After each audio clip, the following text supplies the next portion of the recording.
आज की video based है कमेंट पर और कमेंट किया है @सिद्धार्थ थगे 9566 ने। इन्होंने लिखा है, सर फिल्म के अगर 2 पार्ट्स लिखने हो तो फर्स्ट फिल्म के पार्ट के सिनॉप्सिस को किस तरह से एंड करना चाहिए। बहुत ही इंटरेस्टिंग क्वेश्चन है और आप में से बहुत सारे राइटर्स के दिमाग में ये क्वेश्चन जो है ना वो जरूर आता होगा। तो पूरा वीडियो को लास्ट तक जरूर देखिए इसका जवाब जानने के लिए, डिटेल्ड आंसर जानने के लिए। चलिए शुरू करते हैं। हाय एवरीवन, मैं हूं आकाश वजक और आप देख रहे हैं आरएस फिल्म्स प्रोडक्शंस। चैनल पर नए हैं तो सब्सक्राइब जरूर कर लीजिए। देखिए, आपने एक मूवी लिखी, लेकिन लिखने के दौरान ही ना आपके दिमाग में आया कि इसकी पार्ट 2 भी लिखी जाए, तो आप पार्ट 2 भी लिखते हैं। लेकिन पार्ट 2 आपके दिमाग में चल रही है तो आप पार्ट 1 को किस तरीके से अच्छे से एंड करेंगे। देखिए, फॉर्मेट तो वही सेम रहेगा जैसे जो सिनॉप्सिस का फॉर्मेट है, जिसमें आप यूजुअली लिखते हैं कि आपको पहले इंट्रोडक्शन डालना है, फिर आपको वहां पर लिखना है कि कहानी का मेन जो है वो मुद्दा क्या है, सेंट्रल कॉन्फ्लिक्ट क्या है, फिर आपको वहां पर एंडिंग लिखनी है, कंक्लूजन लिखना है, वो तो सेम ही रहेगा।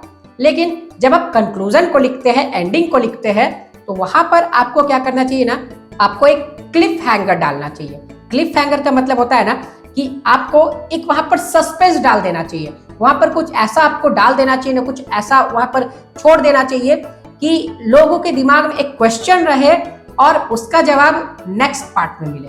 ठीक है, जैसे मैं आप लोगों को एग्जांपल से बताता हूँ, समझ में आ जाएगी आपको। जैसे टीवी सीरियल्स आप देखते हैं, टीवी सीरियल्स में क्या होता है ना कि आपने इस एपिसोड को अगर देखा तो एपिसोड एंड होते होते तक एक क्लिफ हैंगर आ जाता है। लास्ट में कुछ ऐसा दिखा दिया जाता है ना कि आपको लगेगा ना कि अगले एपिसोड को देखना चाहिए, बस ऐसा।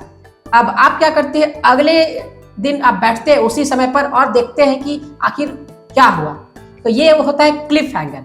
तो आपको क्या करना है ना, आपको क्लिफ हैंगर वहां पर डालना है। लेकिन हाँ, जो टीवी सीरियल्स में क्लिफ हैंगर आप डालते हैं या फिर जो डाली भी रहती है और जो फिल्म्स में डाली जाती है, दोनों में डिफरेंस है।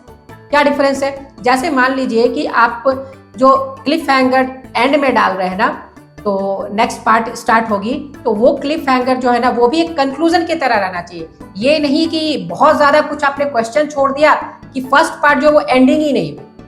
फर्स्ट पार्ट का आपको एंड कर देना है, उसकी जो स्टोरीज वगैरह है ना, वो पूरी कहानी जो है ना वो आपको एंड कर देनी है।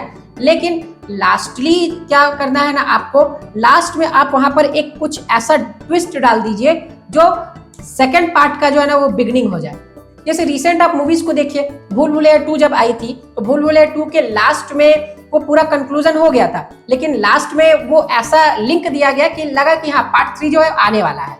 ठीक है, उसी तरीके से एक मूवी आई थी हनुमान, बहुत चली मूवी। तो हनुमान मूवी के लास्ट में ये जो हनुमान, वो नहीं एनिमेटेड वाली नहीं, अभी रिसेंटली एक हनुमान मूवी आई थी वो।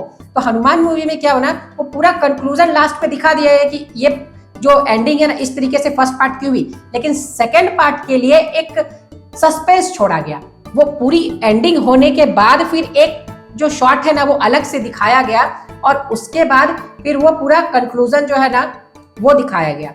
यानी मेरे कहने का मतलब है ना कि आप जब एंडिंग करेंगे ना तो फर्स्ट पार्ट की आप एंडिंग अच्छे से कर दीजिए, उसमें कोई आप ये मत छोड़िए कि उसमें कुछ डाउट रह जाए या लोगों के मन में क्वेश्चन रह जाए, वो कर दीजिए। लेकिन वो कंक्लूजन जब हो जाए ना, वो एंडिंग हो जाए, उसके बाद एक सीन, एक शॉट आप ऐसा वहां पर डाल दीजिए ना कि जिसके वजह से वो जो आपकी ऑडियंस है ना वो सेकंड पार्ट को जरूर देखे। जैसे एक एग्जांपल मैं आपको बता रहा हूँ, मान लीजिए कि हीरो जो है ना वो स्टार्टिंग से फाइट वगैरह करता है, इंटरमिशन में वो कहीं खो जाता है और फिर लास्ट में क्या होता है ना कि एंडिंग में हीरो जो है वो आ जाता है। ठीक है, अब हीरो आ गया, सब कोई मिल गए, वहां पर सारा परिवार मिल गया, वो खत्म हो गई। ठीक है, वो आपने वहां पर दिखा दिया कि हाँ अब खत्म हो गई। अब वहां पर जब पूरी कंक्लूजन हो गई ना, तब आप वहां पर एक ट्विस्ट डाल सकते हैं कि सब कोई घर में खोज रहे हैं कि अरे हीरोइन ही गायब है, हीरोइन को कौन उठा करके ले गया। तो वहां पर एक ट्विस्ट आ गया, वहां पर लास्ट में पूरा कंक्लूजन होने के बाद एक आपने वहां पर क्लिफ हैंगर डाल दिया। तो आई होप कि आपको इससे समझ में आ गया होगा। मैंने जस्ट आपको एक सिचुएशन का एग्जांपल दिया, आप जो स्टोरी लिखेंगे उसमें तो बहुत अच्छा ट्विस्ट रहेगा, तो आप वो ट्विस्ट डालिए। पहले पूरा कंक्लूड कर लीजिए, पूरे अच्छे से एंड कर लीजिए, उसके बाद एक शॉर्ट एक सीन के जरिए वहां पर ट्विस्ट डाल दीजिए, क्लिफ हैंगर लगा दीजिए। ओके, तो आई होप कि आपको बातें समझ में आ गई होंगी। तो वीडियो को कर दीजिए लाइक, चैनल पर नए तो सब्सक्राइब करके रखिए। फिर मिलेंगे एक नए वीडियो में। Love you and bye bye.